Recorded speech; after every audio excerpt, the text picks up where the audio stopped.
hari ini baru saja digelar sidang Kabinet Paripurna. Salah satunya adalah membicarakan satu hal yang penting, yaitu terkait dengan percepatan transformasi digital dan peningkatan keterpaduan layanan digital pemerintah melalui pembentukan GovTech Indonesia. Oleh karena itu, maka Presiden menerbitkan Perpres 82 2023, yaitu untuk mempercepat kemajuan digital dan interoperabilitas sistem yang ada di pemerintahan dengan 3 cara. 1, dengan memperkuat tata kelola melalui keterlibatan Kementerian Koordinator dan Kementerian Lembaga. Jadi Menko diminta mengkoordinasi agar percepatan portal layanan publik di kementerian masing-masing. Kemudian yang kedua, membangun kemampuan implementasi pemerintah melalui GovTech. Dan yang ketiga adalah fokus layanan digital prioritas melalui integrasi dan interoperabilitas. Pada sidang kabinet, Presiden memerintahkan tidak ada lagi aplikasi baru. Sehingga yang diminta adalah menginteroperabilitaskan aplikasi.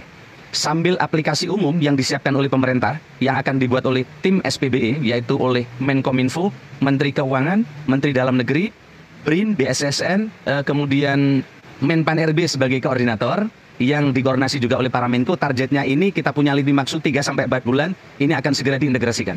Dan Presiden memerintahkan semua kabupaten kota dalam 3-4 bulan mengintegrasikan ratusan aplikasinya ke dalam satu portal layanan umum. Berikut analisis saya mengenai siaran pers tentang pembentukan GovTech di Indonesia. Siaran pers ini mengumumkan pembentukan GovTech di Indonesia sebagai langkah pemerintah dalam transformasi digital, mencerminkan berbagai prinsip penting dalam teori hubungan masyarakat. Yang pertama itu keterlibatan stakeholder. Salah satu aspek paling menonjol dari siaran pers ini adalah ajakan untuk melibatkan berbagai pemangku kepentingan, termasuk kementerian, swasta, dan lembaga. Nah, di mana itu mencakup kolaborasi dan model two-way symmetrical. Yang kolaborasi itu dalam konteks antar lembaga pemerintah dan sektor swasta yang sangat penting. Ini menciptakan sinergi yang dapat menghasilkan layanan publik yang lebih baik dan lebih terintegrasi. Untuk model two-way symmetrical, teori ini dicetuskan oleh Gruning tentang model komunikasi dua arah atau simetris, menekankan pentingnya dialog dan partisipasi aktif dari semua pihak yang terlibat dengan mengajak berbagai pihak untuk berkontribusi dalam pengembangan GovTech.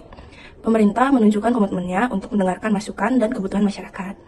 Nah, ada juga transparansi dan akuntabilitas, yang dimana transparansi merupakan salah satu pilar utama dalam membangun kepercayaan publik. Dalam siaran pers ini, pemerintah tidak hanya mengumumkan inisiatif baru, tetapi juga menekankan tujuan, manfaat, dan tantangan yang dihadapi.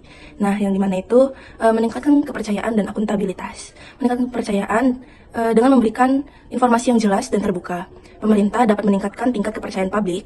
Masyarakat cenderung lebih menerima kebijakan yang transparan dibandingkan yang tidak jelas. Akuntabilitas menyampaikan informasi tentang bagaimana GovTech akan diimplementasikan dan dievaluasi, menunjukkan bahwa pemerintah bertanggung jawab atas tindakan dan keputusan yang diambil.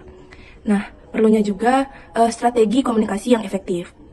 Di siaran pers ini menggunakan data dan contoh internasional untuk mendukung argumennya.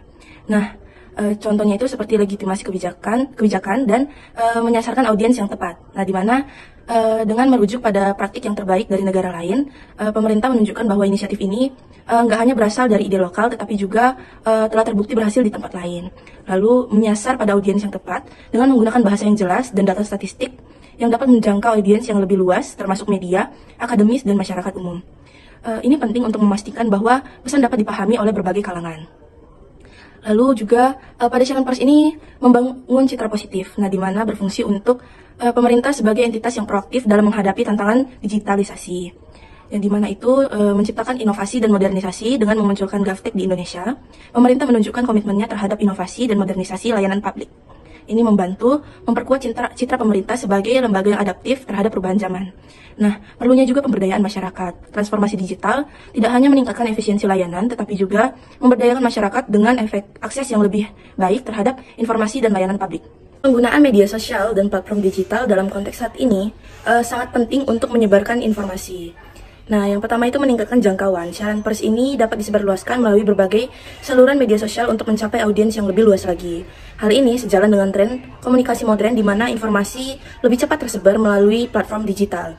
Nah, perlunya juga membangun interaksi dengan publik, yang dimana media sosial memungkinkan interaksi langsung dengan publik, menyebarluaskan kesempatan bagi masyarakat untuk memberikan umpan balik atau pernyataan mengenai inisiatif baru.